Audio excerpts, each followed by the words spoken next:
¿Tu marido crees en Dios? Sí. Ahora bien, en una ocasión una periodista muy buena, yo la tengo un enorme cariño, estábamos hablando de temas de medicina con ocasión de la publicación de mi libro Reinventarse, tu segunda oportunidad, y estamos hablando de temas de medicina y de repente se para y me dice: no me dirá que usted cree en Dios.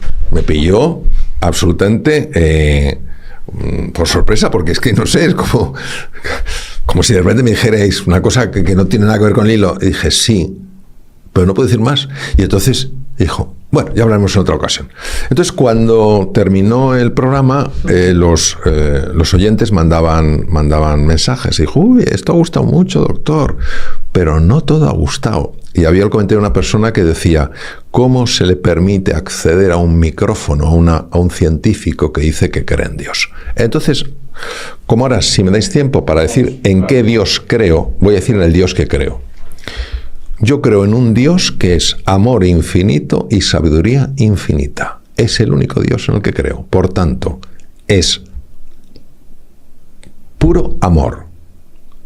Entonces, claro, si yo me imagino al mejor de los padres, aún así no me puedo imaginar la envergadura de ese Dios al que yo llamo Padre. Unos le pueden llamar energía cósmica, campo cuántico, campo acásico, si es que es igual. Lo importante es lo que represente para ti.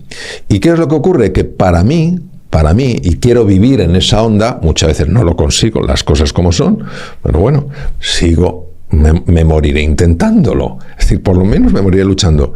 Y quiere decir que como considero que ese Dios no es mi Dios, sino es nuestro Dios, entonces eso que me lleva a ver a los demás, o por lo menos a buscar verles como hermanos. Y entonces, ese es el Dios en el que creo. Entonces, cuando se utiliza ese Dios para someter, ese Dios para no sé qué, ese Dios para amedrentar, ese Dios para culpabilizar, digo, ese no es mi Dios. Porque hemos idolatrado a la ciencia y a la técnica. Y parece que los únicos que pueden decir lo que es real y lo que no lo es son los científicos y los tecnólogos. Hace años, cuando Hawkins estuvo en las Islas Canarias, unas islas a las que yo tengo muchísimo cariño, al parecer hizo un comentario, apareció en toda la prensa. Stephen Hawking dice que Dios no existe. No lo puede decir él ni nadie en el mundo. ¿Por qué? Porque tú no puedes, con los sentidos, hablar de algo que es suprasensorial. Puedes decir: yo creo que no existe. Maravilloso. Puedes decir: creo que existe. Pero decir: no existe, ya, eso es una opinión. Una sentencia total. Eso es una sentencia, eso no puede hacer nada de nadie. Y luego te puedes encontrar dentro de la ciencia, por ejemplo, Albert Einstein, David Bohm, Niels Bohr, personas con un concepto tremendo de la espiritualidad. Tremendo. Y te puedes encontrar con otros que no. ¿Y esto a qué lleva? Obviamente a respetar unos a otros. Pero ni el que cree ha de someter al que no cree en su pensamiento, y el que no cree tampoco tiene que despreciar al que cree. Lo que tenemos que entender es que verdaderamente una espiritualidad vivida auténticamente es una espiritualidad que siempre ha de acercar, nunca ha de alejar. Y se tiene que vivir con alegría, no con miedo. Se tiene que vivir con una sensación de libertad. Total. No como una carga, no como una imposición. Entonces, por eso...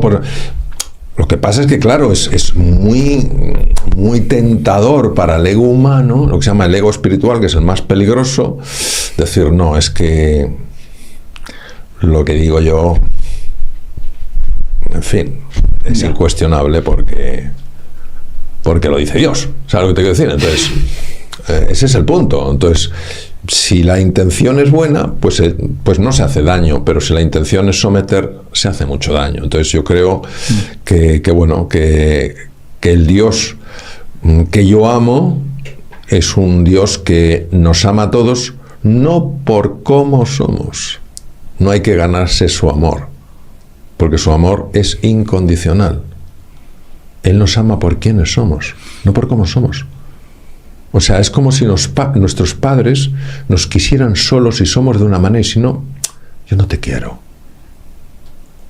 Nuestros padres nos aman, o en mi caso, ya fallecieron, nos amaban, porque somos sus hijos. Llevemos esto a un nivel estratosférico, pues ese es el Dios en el que yo creo. Nosotros padecemos una gran distorsión mental, que es que nadie o casi nadie se cree que es suficiente. Cuando sea famoso, cuando sea ese maravilloso médico, cuando sea ese jugador de fútbol, cuando sea esa madre perfecta, ese padre perfecto, ese marido, etc. Cuando yo sea esa persona perfecta, seré feliz. Esto parte de un error que es el profundo desconocimiento de quiénes somos en realidad. En nuestra esencia, en nuestro ser, en lo que nos define, somos ya perfectos. Nada de lo que hagamos puede devolvernos perfección a lo que es ya perfecto. Es como cuando ves una escultura y dices, es que es perfecta. O una pintura y dices, es que es perfecta. No tiene sentido añadirle nada porque es ridículo. ¿Qué ocurre? Que como nosotros estamos tan alejados de nuestro ser, de nuestra esencia, y es cierto que sentimos ese vacío, pensamos que hay que rellenar ese vacío. Y lo queremos rellenar con el tener. Tener poder, tener fama, tener dinero, tener reconocimiento, tener... ¿Y qué ocurre? Que genera distracción, es verdad, y genera bienestar subjetivo, el goce, los sentidos, pero no rellena ese vacío. Yo lo llevo diciendo mucho tiempo, los vacíos del ser no se rellenan con el tener. Entonces, ¿cómo puedes tú rellenar el vacío del ser? Sencillamente dándote cuenta de que tú eres todo lo que hay que ser. ¿Qué es entonces lo que hay que cambiar? Si ya soy todo lo que tengo que ser, tu forma de ser y de estar en el mundo. Es tu forma de ser, es tu personalidad. Para que tu personalidad cada vez refleje con mayor claridad, con mayor precisión, quién eres en realidad. Cuando una persona empieza a actuar, a hablar, a sentir desde el ser, es una persona mucho más cercana, mucho más humilde, mucho más emprendedora, mucho más creativa, mucho más tierna, mucho más compasiva, mucho más alegre, mucho más entusiasta. Entonces, en el fondo, desde mi punto de vista, lo que necesitamos es recordar quiénes somos, porque de las tres grandes preguntas, de dónde vengo, quién soy, a dónde voy, sin ninguna duda, por lo menos para mí, la más importante es ¿quién soy? Porque si tú descubres quién eres, sabrás perfectamente de dónde vienes. Y si sabes quién eres, sabrás perfectamente hasta dónde puedes llegar. Pues ese viaje se empieza, Sergio, dejando de hacer lo que estamos haciendo como si fuera normal y no lo es, que es juzgarnos y juzgar. Todo juicio es congelar toda la longitud de una película en un fotograma. Cometes un error y dices, soy un fracasado. Comete una persona un error, no la perdonaré nunca. A ver, ¿quién no comete errores? ¿Quién no tiene fallos? Entonces, lo primero es dejar de juzgar. Y uno dice, si dejo de juzgar, ¿qué me queda? Te queda preguntar, observar y escuchar. ¿Qué es lo que hacemos cuando somos chiquitines? Pero enseguida aprendemos el modelo de enjuiciamiento del mundo. Y todos sabemos que cuando nos sentimos enjuiciados no nos gusta nada. Porque entonces no somos como nos gustaría ser, no tenemos la tranquilidad de ser quienes en realidad somos. Entonces, eso en primer lugar, es decir, reducir radicalmente nuestra tendencia a juzgar. Y reconocer, como decía el gran sabio Sócrates, lo poco que sabemos. Si la persona que transformó el saber de todo Occidente, que fue Sócrates, porque sin Sócrates no habría habido un Platón, sin un Platón no habría habido un Aristóteles. Aristóteles se pasó 20 años en la academia de Platón. Y si este hombre extraordinario, que no temía la muerte y que cuando se tomó la copa de cicuta por esa sentencia abrumadoramente vergonzosa del Senado de Atenas, se tomó esa copa de cicuta, el propio verdugo que se la administró lloró al ver la entereza de este hombre. Si este hombre decía que apenas sabía nada, ¿qué vamos a decir al resto? Entonces, esta posición radical de humildad es fundamental para poder aprender. Entonces, dejar de juzgar, o por lo menos entrenarnos en juzgar menos. Segundo, ser humildes. Ser humildes es abrirnos a que todo el mundo nos puede enseñar. Hace años, cuando yo era muchísimo más joven, ser una persona joven era pues generar un cierto recelo en los demás. Bueno, es joven, no tiene experiencia, no sabe. Hoy en día, cuando tú contemplas a una persona joven, vosotros, por ejemplo, que sois muy jóvenes, dices, ¿cuántas cosas me pueden enseñar a mí Juan y Sergio? Un montón. Entonces, necesitamos esta disposición abierta y humilde a aprender. En tercer lugar, recomiendo muchísimo la práctica contemplativa. La práctica contemplativa no es una práctica extraña, es sencillamente entrar en contacto con el silencio. Es decir, te das un paseo por la naturaleza, fíjate en los árboles, fíjate en las hojas, fíjate en los pajaritos y no te dejes atrapar por el pensamiento. ¿Estás disfrutando de un momento de tranquilidad? No te dejes abrumar por ese ruido mental que lo va a liar todo. Cerrar los ojos, concentrarse, aunque sea durante 5 minutos, en tu respiración. Puedes tener vivencias muy profundas y la neurociencia contemplativa, que es una de mis grandes pasiones, ha mostrado claramente que cuando tú dejas de juzgar, entras en ese espacio de quietud, el cerebro empieza a operar de una manera distinta y el cuerpo tiene más salud. Entonces, son caminos, no digo que sean fáciles, no es fácil cuando hemos tenido tanto condicionamiento durante tantos años, son posibles y los frutos son extraordinarios. Yo, por elección, busco siempre una mirada positiva sobre todo, porque creo que de pesimismo estamos ya un poco todos hasta arriba, ¿no? Sin embargo, lo que tú dices es cierto. La dopamina es un neurotransmisor muy importante, forma parte del circuito mesolímbico porque está asociado a la búsqueda de algo que nos genera pues ilusión. Pues vas a ver a tu novia, vas a ver a tus padres, vas a ir a un sitio que te apetece y tienes una liberación de dopamina y el núcleo accumbens se activa como consecuencia de esa liberación que viene de una zona que se llama el mesencéfalo. Eso no es un problema. El problema es la adicción a eso. Es la adicción. ¿Hay un problema con los móviles? No. Todo está el problema en la adicción al móvil.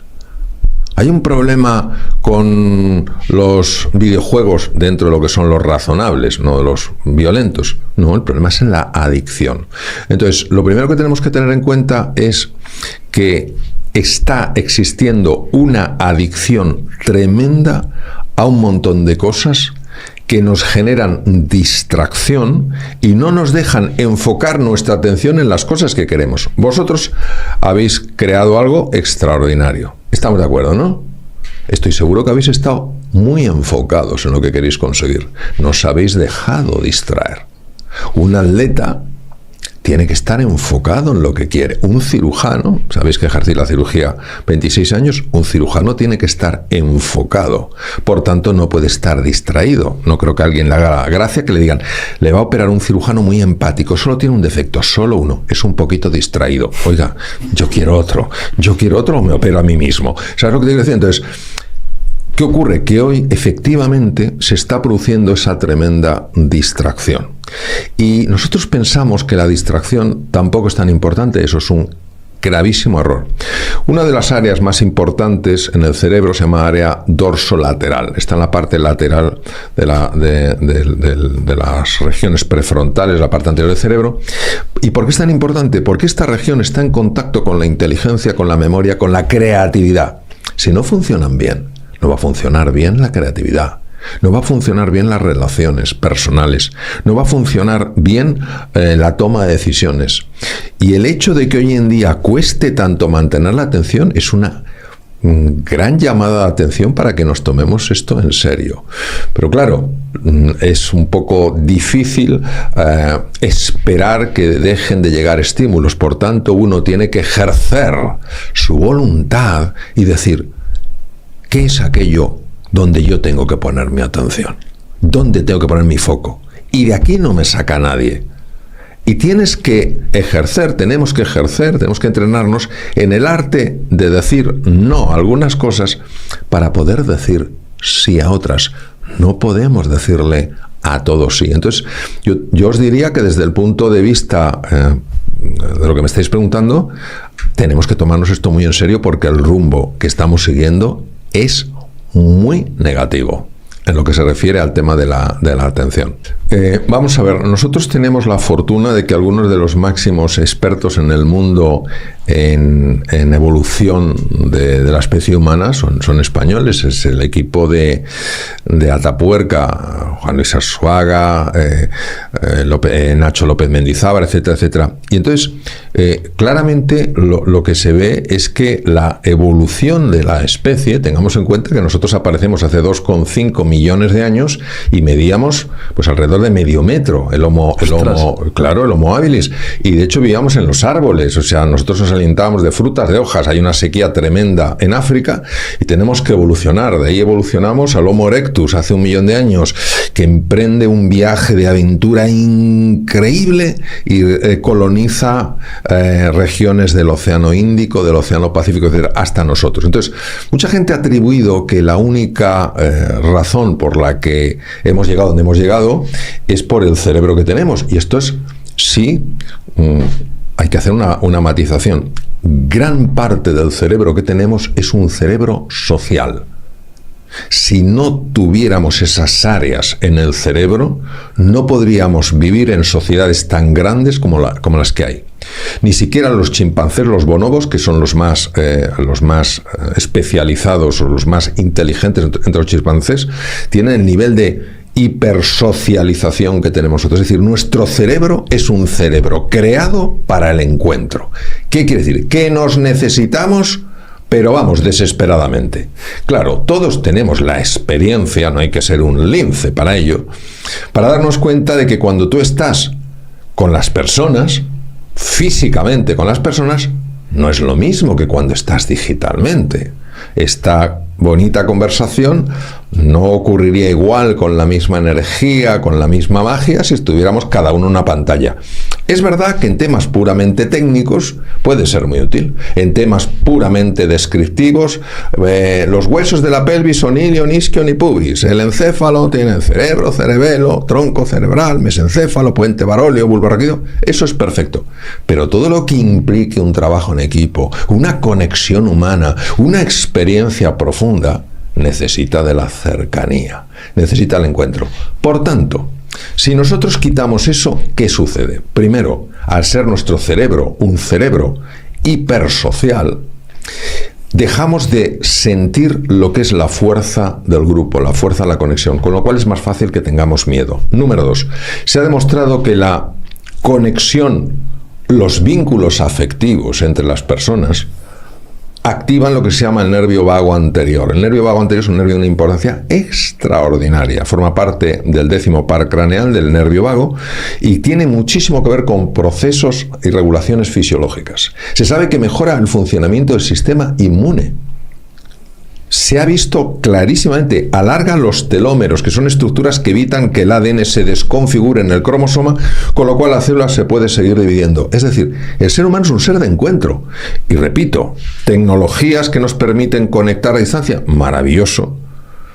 Hay personas que se quieren mucho, pero viven en sitios opuestos del planeta. Pues eso es muchísimo mejor que no verse. Pero pretender que el mundo digital se adueñe, se convierta en el rey y señor de toda la conectividad y toda la conexión humana, es un gravísimo error. ¿Tiene su lugar? Claro que sí, pero no le demos todo el espacio. Hay que distinguir 2 tipos de críticas, y esto es algo muy conocido. Y el tipo de distinción viene del lugar desde donde sale la crítica. La crítica puede salir de un lugar noble. Ves que alguien podría hacer mejor algo, te importa que lo haga mejor y se lo dices. A lo mejor la forma en la que se lo dices no es la más bonita, no es la más amable, pero tu fondo, tu verdadera intención es ayudar. Hay veces, sin embargo, que esa crítica no sale de una voluntad de ayudar, sale de la envidia, sale de los celos, sale de sitios de los que ninguno de los que vivimos en este planeta nos podríamos sentir orgullosos. Y en ese momento, aunque se diga con un lenguaje más amable, se ve que lleva debajo el punzón.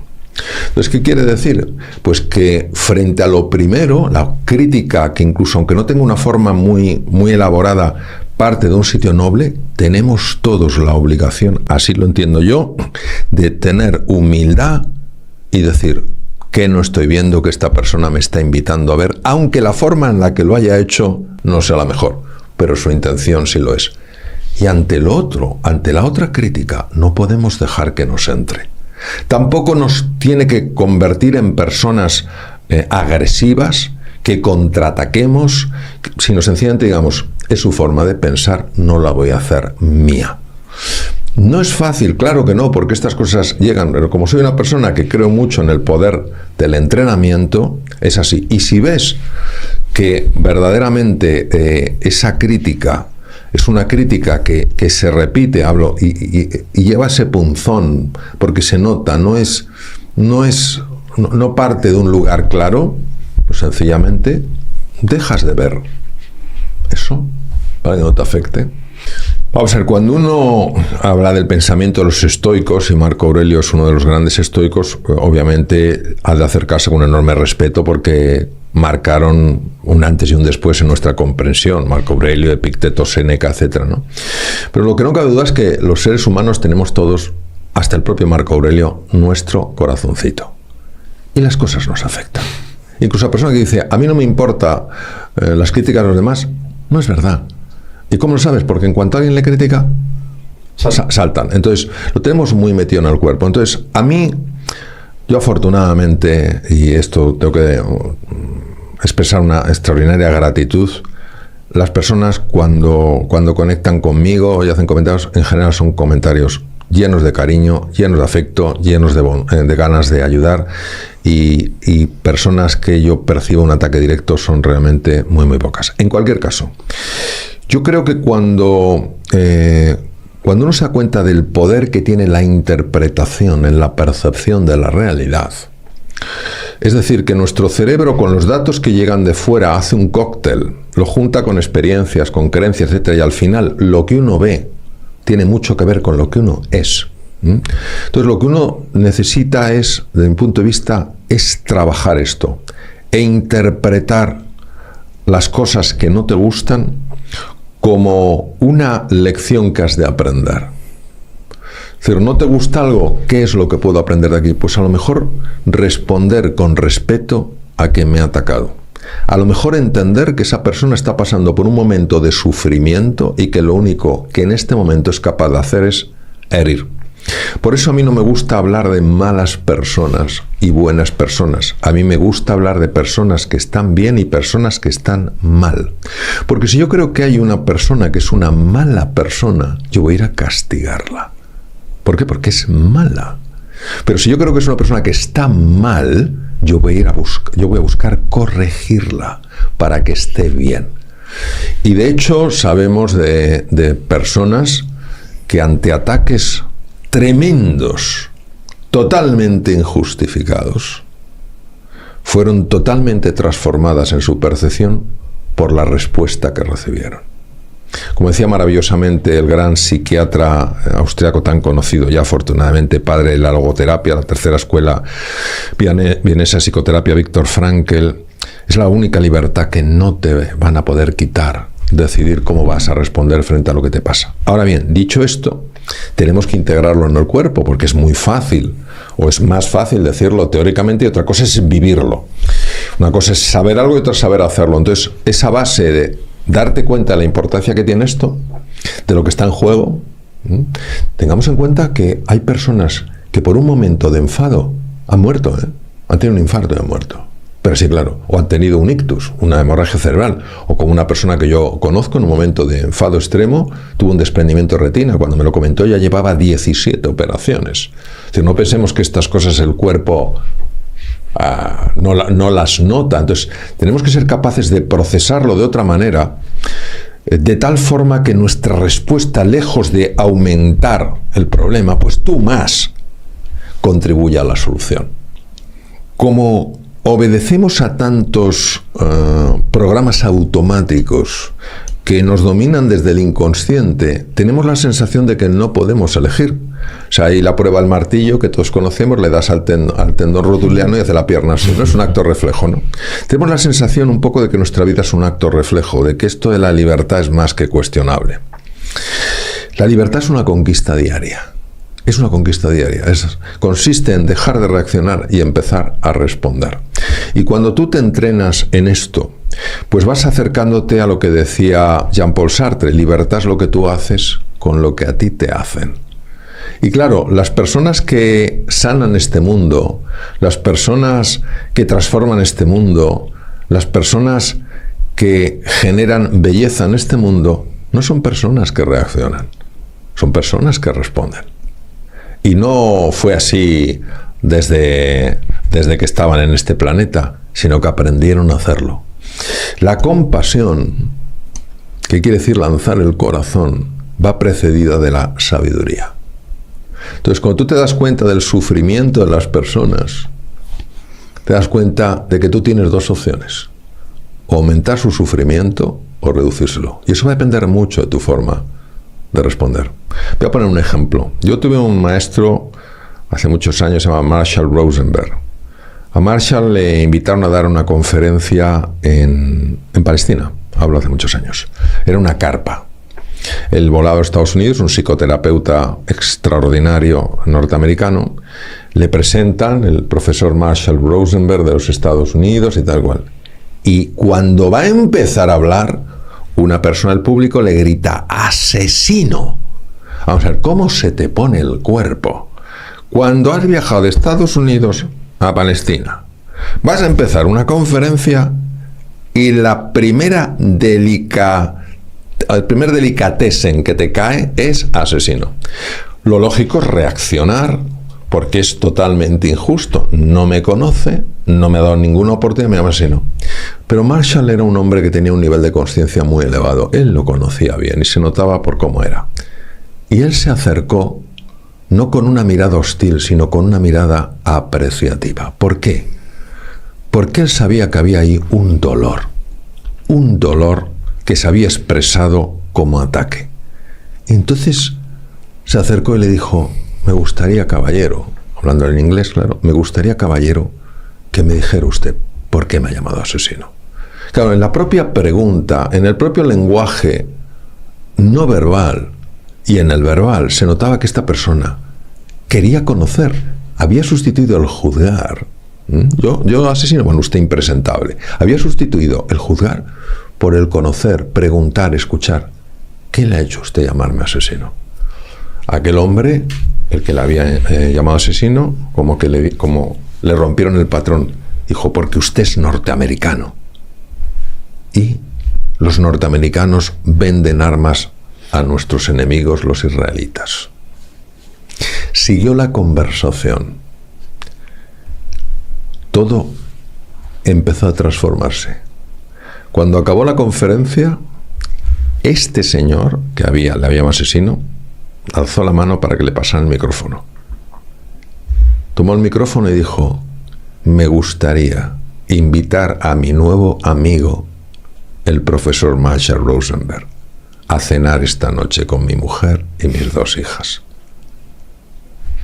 ¿Qué necesitamos, queridos?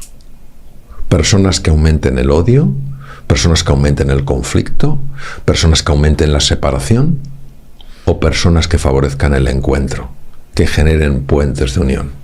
Que nadie me diga que Marshall Rosenberg es una persona, o fue, ya falleció, una persona débil, porque a mí me parece que solo una persona fuerte es capaz de hacer eso.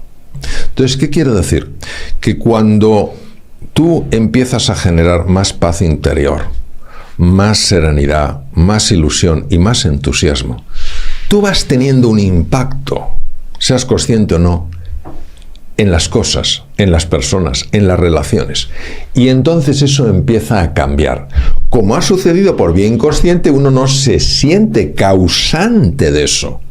Es decir, nosotros a nivel consciente vemos el efecto. No nos reconocemos como causa.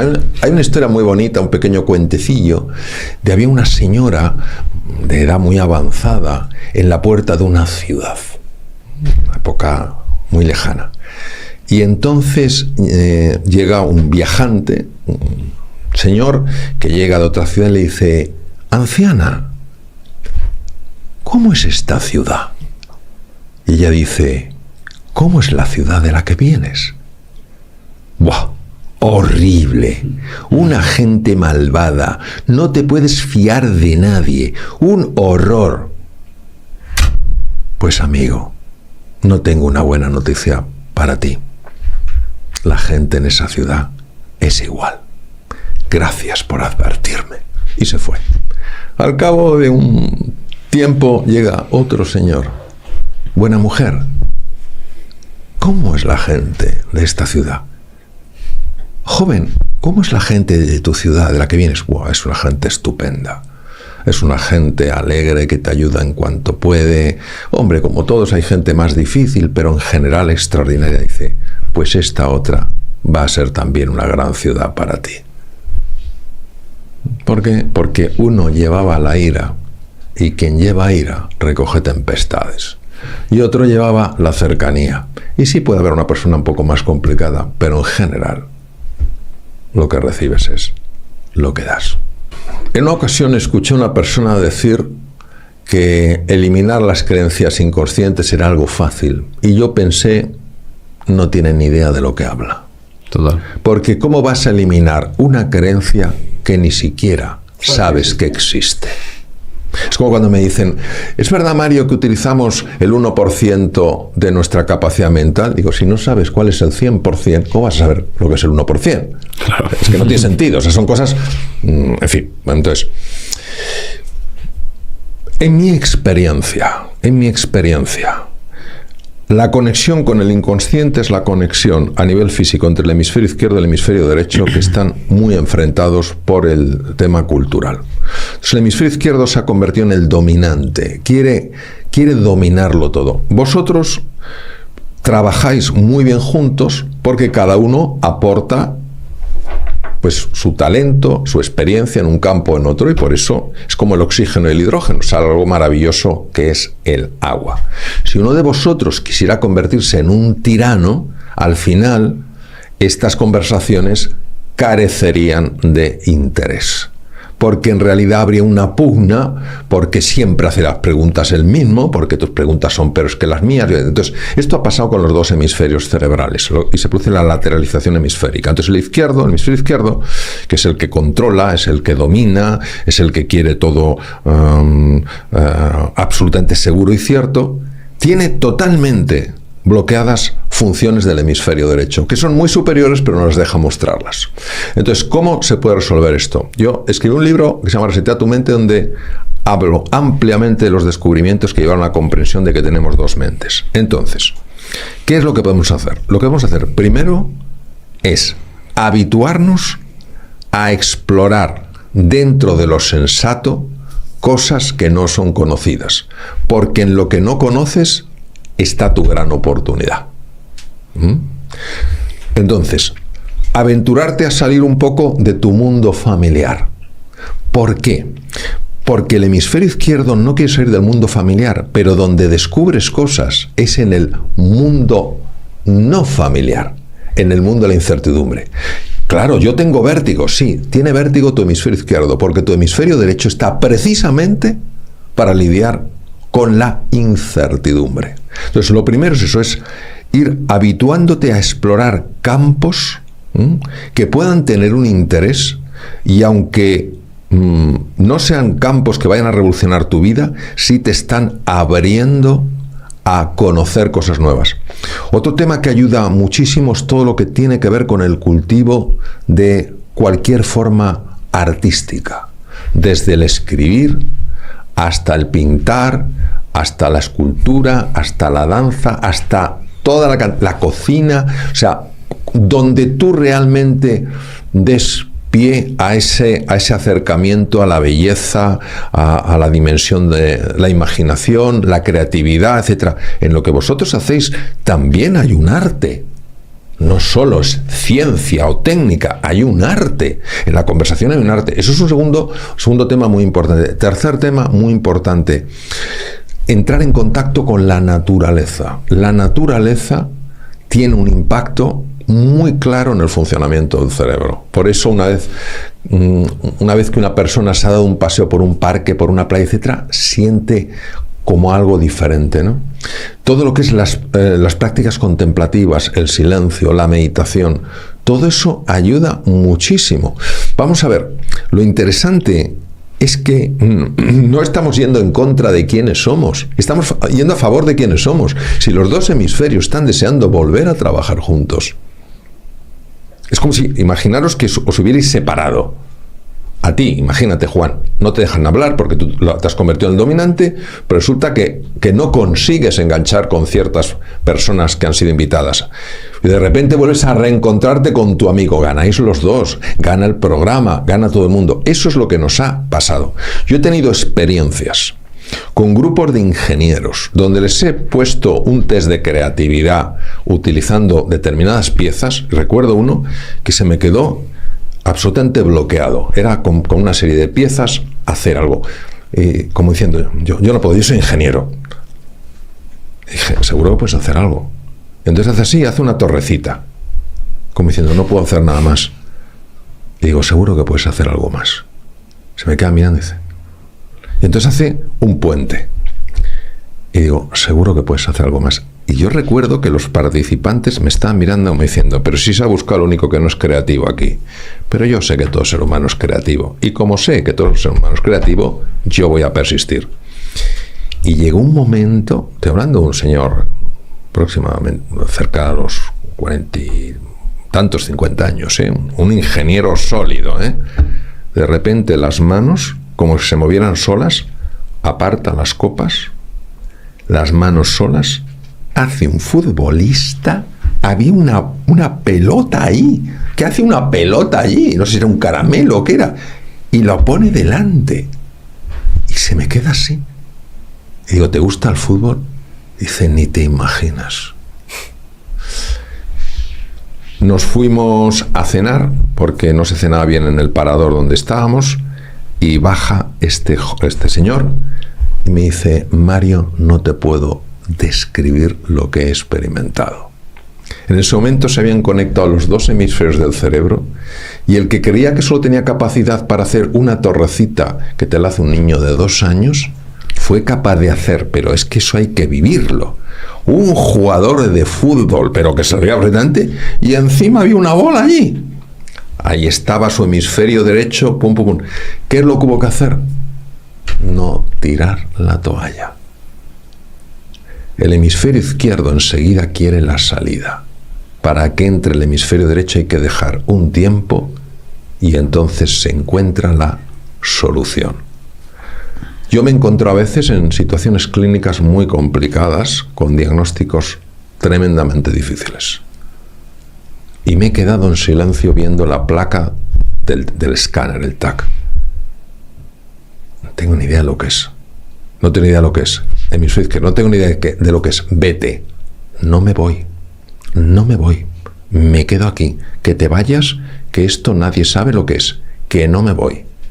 Y de repente entras un sueño y dices, ¡ah! Y descubres lo que es. Ha entrado el hemisferio derecho. La puerta al inconsciente. Entonces es muy importante. Cuando tengas ganas de una salida, aguanta el tipo. Y entonces entrará el hemisferio derecho y habrá una solución. ¿Qué hay entre el primero y el segundo? El silencio. Primero, diferencia entre un pensamiento y una creencia. Los pensamientos son conscientes, las creencias son inconscientes. Y como decía José Ortega y Gasset, el gran filósofo y periodista español, las ideas las tenemos, en las creencias estamos. La forma de creer lleva una forma de mirar. Hace 500 años la gente creía que la Tierra era plana. Cuando miraba el horizonte, ¿qué veían? ¿Un continente? No. Veían en su imaginación un precipicio lleno de monstruos. Cuando miraban al sol, ¿qué veían? Un sol que se movía, que creían que el sol se movía. Claro, si tú crees que detrás de la línea del horizonte hay un precipicio lleno de monstruos, ¿quién se va a adentrar ahí? Un loco como Cristóbal Colón y sus marineros. Por tanto, Lo que tú crees se convierte en tu forma de ver. Tú cambias una creencia y cambia tu forma de ver. Hay creencias muy distorsionadas, muy limitantes, que crean realidades a las personas sencillamente para coincidir con lo que esa persona cree. Os voy a poner otro ejemplo. Yo sé que os gusta mucho la ciudad de Nueva York, ¿correcto? Si tenéis ocasión, hay un lugar en Nueva York que es el Museo de Historia Natural. Es impresionante. Estaba lamentablemente muy cerca del lugar, o relativamente cerca del lugar donde mataron a este músico espectacular John Lennon de los Beatles. Hay una sección dedicada a Margaret Mead. Margaret Mead fue una increíble antropóloga norteamericana con un valor extraordinario, que fue capaz de viajar donde nadie viajaba, un poco como Richard Attenborough, que ahora tiene 90, el último documental lo hizo con 93 años, el último que yo recuerde, pero que ya siendo muy jovencito iba a sitios que no había ido nadie, ¿no? Entonces, Margaret Mead con un grupo de científicos se fue a la Melanesia. La Melanesia es un archipiélago en el Pacífico cerca a la Polinesia. No había ido ni el tato allí. Entonces llegan a una isla y se encuentran una gente absolutamente amorosa, que les reciben, claro, nunca habían visto a alguien así, ni con su forma de vestir, ni con las cámaras, no sabían ni lo que era aquello. Pero bueno, pero de esto que dices, me los llevo a mi casa, porque son todos maravillosos. Bueno, pues sacan información de esa tribu, recordemos que ella era antropóloga, tal cual, y se van a otra isla, estaban visitando lugares, a otra isla, no me acuerdo la distancia, pero no muy lejos de allí.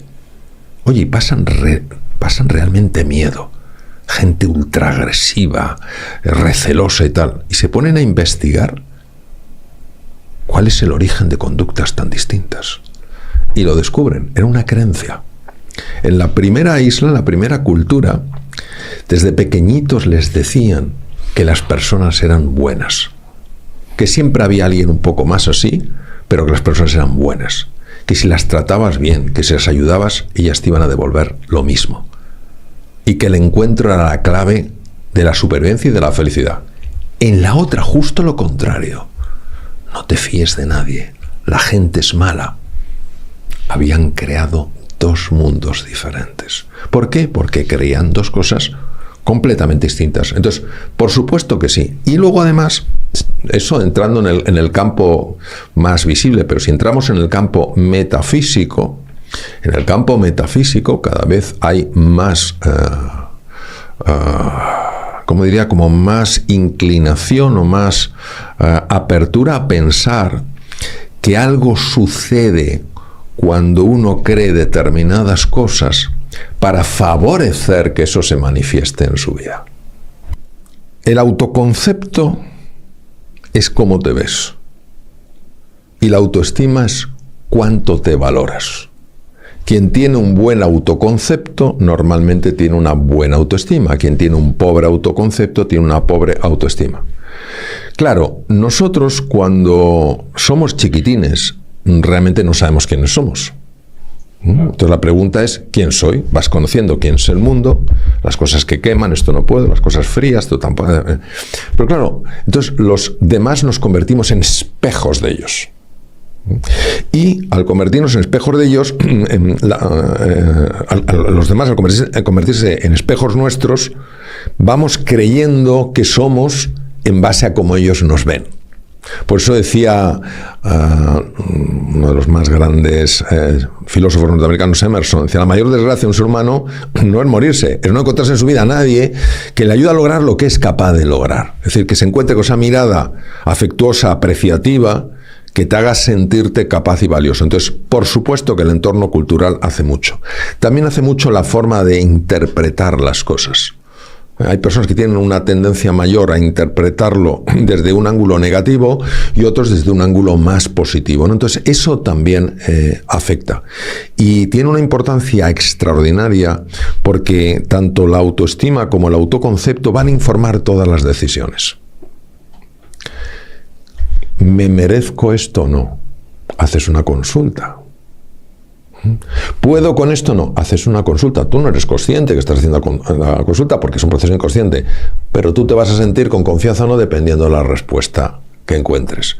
Es la cosa más importante. Nosotros hicimos un programa online que es Conecta con tu mejor versión y fortalece la autoestima, precisamente porque nos dimos cuenta de la cantidad de personas que valen una barbaridad, pero en la vida no disfrutan del éxito que podrían tener porque siguen creyendo que no lo merecen. Os voy a poner un ejemplo muy duro, ¿eh? Este es muy duro.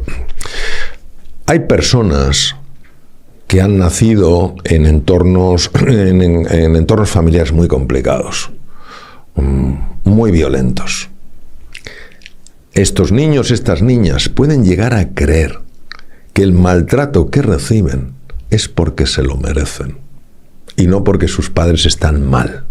Imagínate o imaginaros lo que es arrastrar encima esa sensación de culpa cuando no has tenido que ver en eso. Entonces, fijaos hasta qué punto la autoestima es una creación que el ser humano hace de una creación mental, pero que luego es la que decide cómo te va a ir en la vida.